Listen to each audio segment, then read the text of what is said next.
Welcome to S के team classes.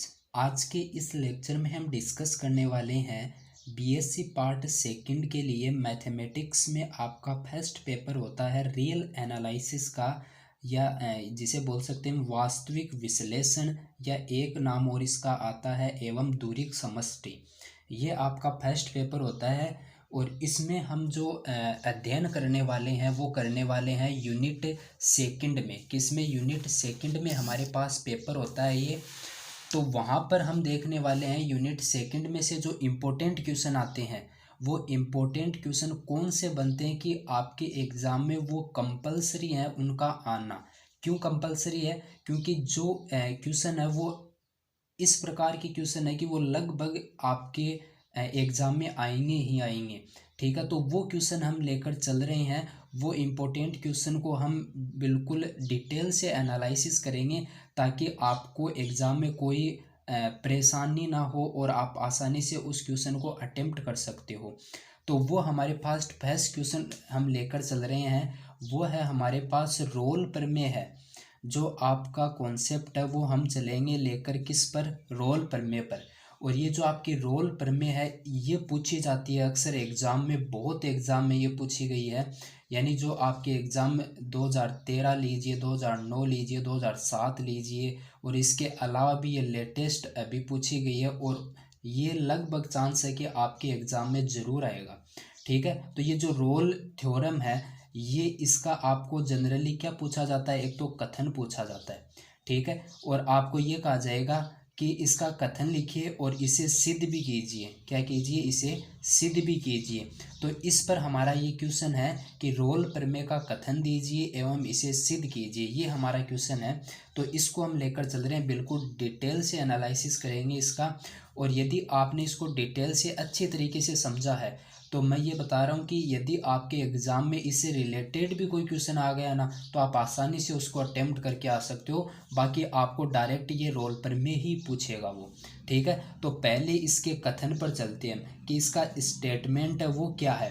तो statement इसका कहता है कि इफ़, यदि, पहले स्टेटमेंट लिखते हैं फिर मैं आपको इसको समझाऊंगा। देखो, यदि संवृत अंतराल, आपको एक एक टर्म क्लियर करते हुए चलूंगा मैं। यदि एक संवृत अंतराल, अब संवृत अंतराल कौन सा होता है उसके लिए मैंने एक डिटेल से वीडियो बना रखा है, संवृत अंतराल और विवर्त अंतराल का। ठीक है, ओपन और क्लोज जो इंटरवल होते हैं उनके लिए मैंने एक वीडियो बना रखा है। कभी कभी इनमें कन्फ्यूजन होता है तो वो आप क्लियर कर सकते हो आसानी से। ठीक है, यदि संवृत अंतराल ए और बी, इसमें आपको याद रखना है कि जो संवृत अंतराल होता है उसमें आपके पास ये जो ब्रैकेट होता है ये बड़ा वाला आता है। ठीक है, इसमें आपको क्या कहा जाता है? यदि संवृत अंतराल ए बी में आपका जो फंक्शन है, फलन है, वो एफ है।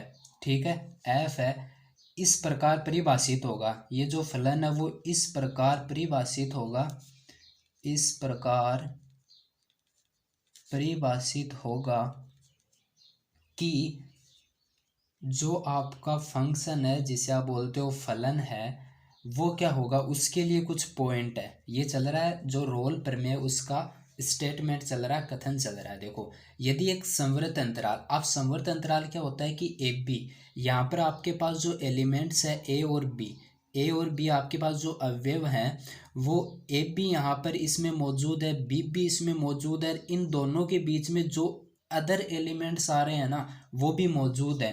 तो इस प्रकार से आपके पास एक फलन है, वो एफ है। वो किस प्रकार से परिभाषित है वो यहाँ पर बताया गया है कि जो आपका ये संवृत अंतराल है, आपका ये जो संवृत अंतराल है ए कोमा बी में संतत होना चाहिए, वो कंटिन्यूटी को फॉलो करना चाहिए। पहला स्टेटमेंट इसका यही है। ठीक है, पहला जो पॉइंट है इसका यही है कि संवृत अंतराल में वो क्या होना चाहिए, ये पॉइंट आपको पता होना चाहिए कि वो क्या होना चाहिए, संतत होना चाहिए। ठीक है, सेकंड पॉइंट पर चलते हैं तो वो हमारा आता है विवर्त अंतराल। ठीक है, कौन सा अंतराल? विवर्त अंतराल। ठीक है, ये होता है यहाँ पर छोटा कोष्टक आता है ए कोमा बी। और इस विवर्त अंतराल का मतलब क्या होता है कि इस जो ब्रैकेट में कितने एलिमेंट्स आपको ये पता होना चाहिए। तो यहाँ पर ए और बी मौजूद नहीं है। ठीक है, बाकी इसके बीच में जितने भी अदर एलिमेंट्स है वो मौजूद हैं, तो उस पर जो अदर एलिमेंट्स है, जो अदर अवयव हैं, उनमें क्या होना चाहिए, ये अवकलनीय होना चाहिए। उन पर क्या होना चाहिए, ये अवकलनीय होना चाहिए। आपको ये बात याद रखनी है यहाँ पर। सेकंड इसका पॉइंट ये हो जाता है। और थर्ड इसका पॉइंट लास्ट आता है, वो क्या आता है कि जो फंक्शन एफ ए पर जो वैल्यू है और फंक्शन की एफ बी पर वैल्यू है, बी पर वैल्यू और ए पर जो वैल्यू आ रही है वो क्या होनी चाहिए, बराबर होनी चाहिए। ये इसका थर्ड पॉइंट बोल सकते हो, ठीक है। तो यदि ये तीन पॉइंट यहाँ पर फॉलो हो रहे हैं तो आप यहाँ पर कहोगे कि वो कथन है या जो वो फंक्शन है, वो क्या है, रोल प्रमेय का ये बोल सकते हो कि पालन कर रहा है वो, ठीक है। तो आगे इसमें है आपके पास, तो जो ए बी है, कौन सा, विवर्त अंतराल वाला, अंतराल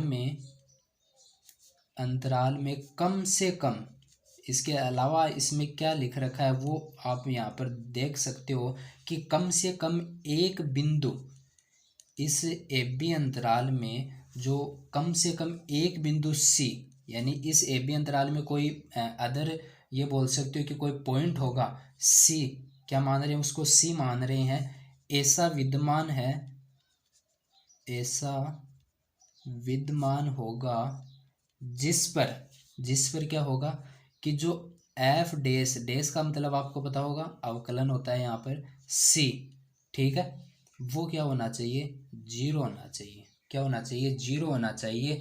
तो उस कंडीशन में वो रोल प्रमेय है वो फॉलो करेगा, ये इसका स्टेटमेंट हो जाता है। देन हम चलते हैं इसके आगे कि ये जो आपका कथन है इसको हम सिद्ध कैसे करेंगे कि ये बात जो लिख रखी है वो सही है, ठीक है। तो वो सिद्ध करने वाले हैं अभी हम। तो आगे चलते हैं, देखो अब उस बात को हम क्या करेंगे, सिद्ध करेंगे, उस बात को हम क्या करेंगे, सिद्ध करेंगे। तो आगे देखना आप सिद्ध किस प्रकार से करेंगे इसको हम, ठीक है। अब देखिए यहाँ पर आपको क्या लिखना है, जो फलन है, जो फंक्शन आ रहा है आपके पास, क्या बोलोगे कि फंक्शन हमारे पास क्या है, एफ एक्स है। फंक्शन हमारे पास क्या है, एफ एक्स है, ठीक है। वो क्या बोल रहा है कि संवृत अंतराल, कौन सा अंतराल है, संवृत अंतराल। पता होना चाहिए संवृत अंतराल क्या होता है। तो वहाँ पर दोनों एलिमेंट्स है और इसके बीच में है वो भी है, और इसमें हमारे पास क्या कंडीशन थी कि वो संतत होना चाहिए। अब यदि वो संतत है तो क्या होगा, अतः आगे लिखेंगे, अतः जो फंक्शन एफ है वो परिसीमित होगा। क्या बोलेंगे, परिसीमित। अब ये कैसा वर्ड आ गया, परिसीमित का आप ये समझ सकते हो कि इसे क्या बोलते हैं, परिबद्ध बोला जाता है, बाउंडेड बोला जाता है, ये समझ सकते हो। इससे आपको समझ में आ जाएगा परिबद्ध, यानी परि का मतलब होता है चारों ओर से, बंद मतलब आप समझ सकते हो कि वो उससे संबंधित है, यानी चारों ओर से वो घिरा हुआ है। किस प्रकार से, किससे घिरा हुआ वो एलिमेंट से, तो वो आप यहाँ पर देख सकते हो कि ए कोमा बी कौन सा इंटरवल है, तो आप बोलोगे संवृत अंतराल है, में परिबद्ध को ग्रहण करेगा। क्या करेगा, में परिबद्ध को ग्रहण करेगा। ये स्टेटमेंट हो जाता है इसका पहला। उत्पत्ति के लिए हम चल रहे हैं, यानी यहाँ पर इसको प्रूफ करने वाले हैं, ठीक है। अब देखिए यहाँ पर आपने ये तो मान लिया कि ये इस अंतराल में क्या है, संतत है, ठीक है। अब यहाँ पर बात आ जाती है कि एक पॉइंट तो ये आ रहा है, एक पॉइंट ये आ रहा है, बीच वाले हमें भी पता नहीं है कि कौन से पॉइंट हमें लेना है। तो हमने ये मान लिया कि ये इसका उच्च पॉइंट है, ये इसका निम्न पॉइंट है, ठीक है। तो यहाँ पर माना जाता है कि फलन का, उसे बोलेंगे उच्चक व निम्नक। क्या बोलेंगे, उच्चक व निम्नक क्रम से। यहाँ पर हम अदर मानेंगे, क्या मानेंगे, एक तो कैपिटल एम ले लेते हैं और इसके अलावा एक स्मॉल एम ले लेते हैं, ये माना जाता है। और इसके लिए कंडीशन बनती है, कंडीशन क्या बनती है कि एम की वैल्यू है ना वो बड़ी और बराबर हो सकती है किससे, इस स्मॉल वाले एम से, ठीक है। ये इसकी कंडीशन है, ये फॉलो होनी चाहिए, मेन बात ये है, ठीक है। और यहाँ पर एक ये बात और लिख सकते हो कि जो यहाँ पर आपके पास सी एलिमेंट एक हमने लिया था कि एक पॉइंट हमने सी माना था, इसके लिए भी एक कंडीशन बनती है। क्या बनती है कि ईच सी है वो क्या होना चाहिए, ईच सी और एक अदर एलिमेंट अभी हम मानेंगे, वो क्या मानेंगे, डी। ठीक है, ईच सी और डी है वो बिलोंग करेंगे किससे, जो आपका संवृत अंतराल है ए कोमा बी। ठीक है, इससे संबंधित होंगे वो, जो सी और डी आपके एलिमेंट्स आएंगे, पॉइंट आएंगे जो भी। ठीक है, ये कंडीशन यदि फॉलो होगी तो हम बोल सकते हैं कि जो फंक्शन सी पर जिस जो वैल्यू है वो एम के बराबर होगी, यदि यदि सी पर जो वैल्यू आ रही है वो एम आ रही है, एंड हम क्या बोल सकते हैं कि जो एफ डी पर वैल्यू आ रही है, सी और डी पर जो वैल्यू आ रही है वो आपके पास ये आ रही हैं, इस कैपिटल एम और स्मॉल एम आ रही हैं।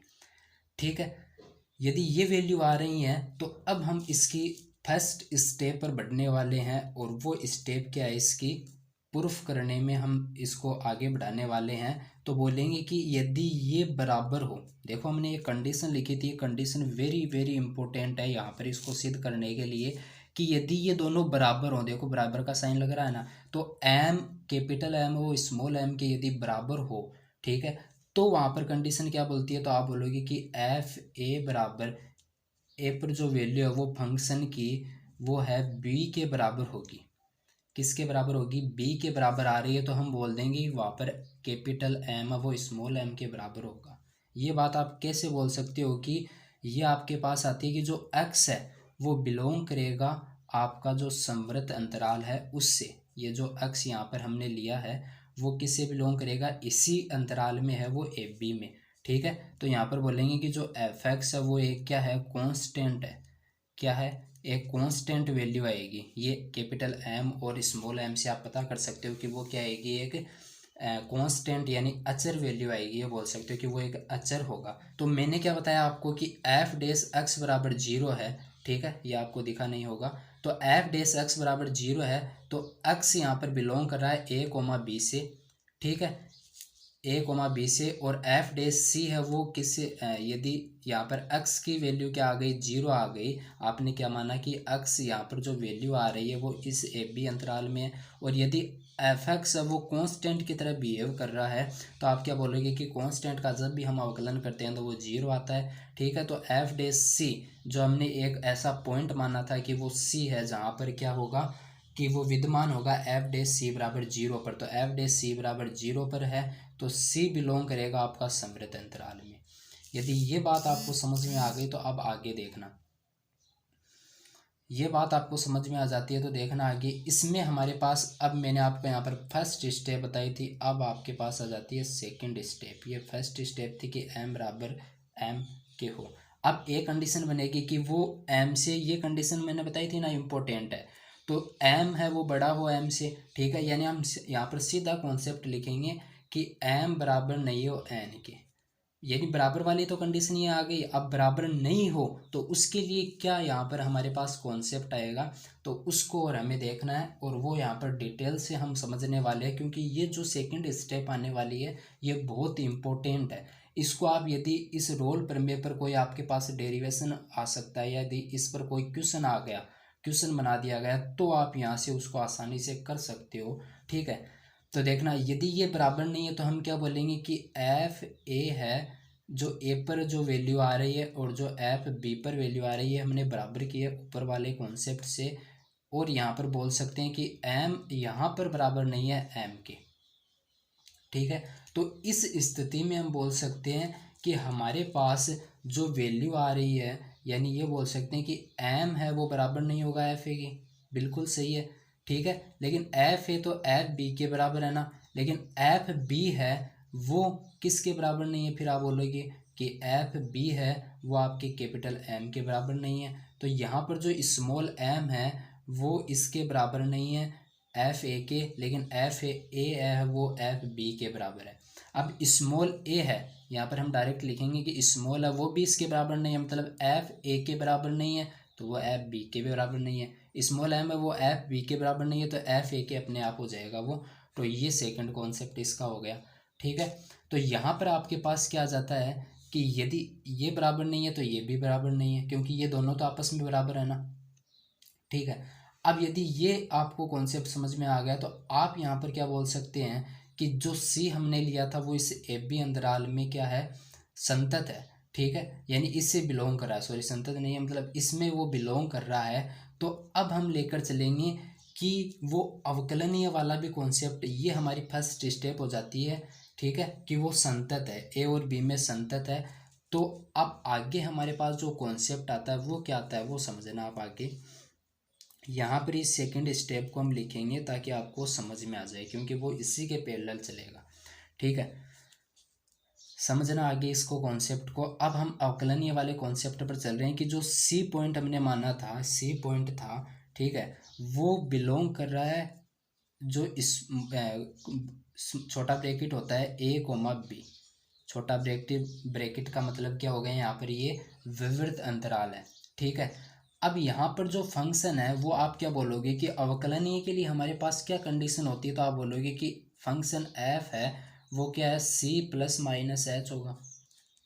क्या होगा, उसमें कुछ ना कुछ ऐड हो सकता है या सबस्ट्रैक्ट यानी माइनस हो सकता है, और ये जो वैल्यू होगी ये बड़ी और बराबर हो सकती है एफ सी से। एफ सी है वो वैल्यू बड़ी होगी किससे, सी, और इससे माइनस, क्योंकि इसमें प्लस हो रहा है माइनस हो रहा है। प्लस होगा तो इतना ही हो सकता है कि ये बराबर हो सकता है, और माइनस होगा तो इससे कम हो सकता है, ठीक है। और यहाँ पर जो एच है वो आपको पता होगा, एक पॉजिटिव और एक स्मॉल नंबर बोल सकते होता है वो, ठीक है। अब देखिए जो अवकलनीयता का कॉन्सेप्ट आपने 12वीं में पढ़ा है वो क्या है, आपके पास एफ सी प्लस एच, इसमें हम कोई ना कोई यहाँ पर नंबर है वो ऐड करते हैं, और माइनस एफ सी बटा वैल्यू यहाँ पर आ जाती है, और नीचे क्या आ जाता है आपका एच आ जाता है। क्लियर है, ये आ जाता है। और यहाँ पर आपको बताया जाता है कि ये आपका है वो जीरो से छोटा है और क्या है, या जीरो के बराबर हो सकता है, ठीक है। ये तो हो गई प्लस वाली कंडीशन, ठीक है। और माइनस वाली कंडीशन कौन सी होती है, माइनस वाली में आप क्या लिखोगे, ये तो प्लस वाली हो गई, और माइनस वाली होगी एफ सी माइनस एच, यहाँ पर माइनस आ जाएगा, बस इतना ही तो अंतर होता है इसमें। एफ सी यानी एच है वो यहाँ पर प्लस का होता है, और यहाँ पर क्या हो जाएगा माइनस का हो जाएगा, यानी माइनस एच आ जाता है। तो देखो यहाँ पर माइनस आ गया। ये दो कंडीशन आपको अवकलनीयता की पता होगी कि ये अवकलनीयता की दो कंडीशन होती है। अब देखिए यहाँ पर आपके पास दोनों व्यंजक ये आपके पास दिए हुए हैं, इनमें जो एच है, जो आपके पास एच होता है उसको हम किसकी ओर अग्रसर करते हैं, जीरो की ओर अग्रसर करते हैं। किसकी ओर अग्रसर करते हैं, जीरो की ओर अग्रसर करते हैं। तो अब हम यहाँ पर लगाते हैं, क्या लगाते हैं, लिमिट लगाते हैं। तो लिमिट वाला कॉन्सेप्ट क्या है वो समझना आप। तो हम इसको हम करेंगे आपके लिमिट वाले कॉन्सेप्ट से। तो एच चेंज टू जीरो, ठीक है, लिमिट लगाएंगे, एच चेंज टू जीरो होगा। अब हमने क्या बोला कि हमारे पास फर्स्ट क्या है, C plus H, function C plus H minus F C, क्या है एफ सी, ठीक है। यानी F C plus H minus F C हो गया, और बट्टा एच हमारे पास आ जाता है। और इसमें हमने क्या कंडीशन दी है कि ये छोटा होगा जीरो से या बराबर हो सकता है। और सेकंड हमारे पास क्या है, limit H change to zero F C minus F C बट्टा माइनस का एच। और ये भी क्या है, ये माइनस में आ गया तो आप बोलोगे कि जीरो से बड़ा है, और आपका क्या होगा, इसकी वैल्यू आएगी वो जीरो से बड़ी या बराबर हो सकती है। तो ये दो हमारे पास कंडीशन है, ये आपको याद रखनी है। कोई भी आपके पास अवकलनीयता का कॉन्सेप्ट है वहाँ पर ये अप्लाई करोगे आप, ठीक है। तो वहाँ पर अप्लाई करोगे तो आपके पास क्या कॉन्सेप्ट बनेगा वो देखना है आप। कॉन्सेप्ट आपका कुछ इस प्रकार से बनेगा कि यहाँ पर आपको बोला जाएगा कि ये जो एफ डैश हो रहा है सी प्लस जीरो, क्योंकि आपने क्या बोला यहाँ पर ये एच टेंस टू है जीरो, ठीक है, यानी एच जीरो की ओर अगर सर जीरो रखेंगे, ये वैल्यू आपकी कुछ इस प्रकार से है। एंड यहाँ पर क्या लिखेंगे कि एफ डैश अवकलनीयता की तो हम यहाँ पर जांच कर रहे हैं कि वो है या नहीं है सी पॉइंट पर, तो सी माइनस जीरो होगा, और उसकी वैल्यू कुछ इस प्रकार से होगी। अब यहाँ पर हम बोलेंगे कि एफ डैश सी है, आपको यहाँ पर वैल्यू तो कुछ पुट करनी है ही नहीं, क्योंकि हमारे पास जो इंटरवल दिया था वो ए बी दिया था, तो हम जनरली यहाँ पर सी पॉइंट उनके बीच में कोई मान कर चल रहे हैं, ठीक है, जिस पर वो क्या होगा, कोई उस अंतराल में विद्यमान होगा। तो उसके लिए हम चेक करें, यदि हमारे पास उनकी वैल्यू दी हुई होती तो हम वहाँ वैल्यू से यहाँ पर हमारे पास कुछ ना कुछ वैल्यू ज़रूर आती, और उसको हम सेटिस्फाई कराते। बट हमारे पास कोई वैल्यू नहीं है, तो हम डायरेक्ट यहाँ पर सी लेकर चल रहे हैं। तो यहाँ पर बोलेंगे कि जो एफ डैश सी है वो विद्यमान है, वो विद्यमान है अतः हम यहाँ पर क्या बोलेंगे कि ये जो वैल्यू आ रही है वो बिल्कुल सेटिस्फाई कर रही है। अतः हम क्या बोलेंगे कि एफ डैश सी प्लस जो जीरो है एवं F dash C minus zero है, क्योंकि आपने यहाँ पर H change to G zero किया तो एच की वैल्यू तो जीरो हो जाएगी ना। ये दोनों क्या है, बराबर हैं। क्या है, दोनों बराबर हैं। तो हम क्या लिखेंगे, इस कंडीशन में यानी इस अवस्था में ये पॉसिबल है, ये संभव है कि ये संभव है, ठीक है। जबकि F dash C plus zero बराबर जीरो ले सकते हैं, ठीक है। और ये होगा F dash C minus zero, क्योंकि ये जो अगर सर जीरो की ओर होता है ये बहुत ही कम, ये बोल सकते हो कि 0.000 ये बोल सकते हो कि 1 होता है, ठीक है। यानी इसकी वैल्यू होती है वो जीरो की ओर अग्रसर है, मतलब नहीं तो जीरो है, यानी ये बोल सकते हो कि नहीं तो पॉजिटिव है और नहीं नेगेटिव है, बिल्कुल ये बोल सकते हो कि जीरो के लगभग, यानी जो लगभग वैल्यू लेते हैं ना वो आती है यहाँ पर। तो ये बोल सकते हो कि यहाँ पर जीरो में सी में कुछ ऐड हो रहा है, सी में से जीरो घट रहा है और सी में जीरो ऐड हो रहा है, तो उसकी वैल्यू हम क्या ले रहे हैं, जीरो ही लेकर चल रहे हैं, यानी ये दोनों बराबर वैल्यू हैं, ठीक है। तो ये F dash C plus zero F C minus zero यहाँ पर विद्यमान है, तो ये क्या बोलेंगे कि बराबर है, बराबर है। ये दोनों क्या है, बराबर है। तो ये दोनों बराबर है तो क्या बोलोगे, एफ डैश सी बराबर आपके क्या आ गया, जीरो आ गया, ठीक है। एफ डैश सी बराबर जीरो आ गया। और यही हमें प्रूफ करना था कि जो विवर्त अंतराल है उसमें ये फलन अवकलनीय है या नहीं है, ठीक है। और वैल्यू हमने पहले ही चेक लिया था कि एफ डैश ए है वो बराबर है एफ डैश बी के, ठीक है। सॉरी, एफ ए वैल्यू ए पर जो वैल्यू आ रही है वह एफ डैश नहीं है, यहाँ पर बी, ठीक है। यानी इसका डायरेक्ट वैल्यू ए पर और डायरेक्ट वैल्यू बी पर आ रही है वो बराबर है, वो हमने उसमें कंटिन्यूटी के साथ में चेक लिया था। तो ये भी कंडीशन सेटिस्फाई हो गई और ये कंडीशन भी सेटिस्फाई हो गई। अतः हम यहाँ पर क्या बोल सकते हैं कि ये जो आपका फंक्शन था वो रोले प्रमेय के अनुसार क्या है, उसका कथन बिल्कुल प्रूफ हो जाता है, उसको हम प्रूफ कर दिए यहाँ पर। तो ये कॉन्सेप्ट आ जाता है आपके पास।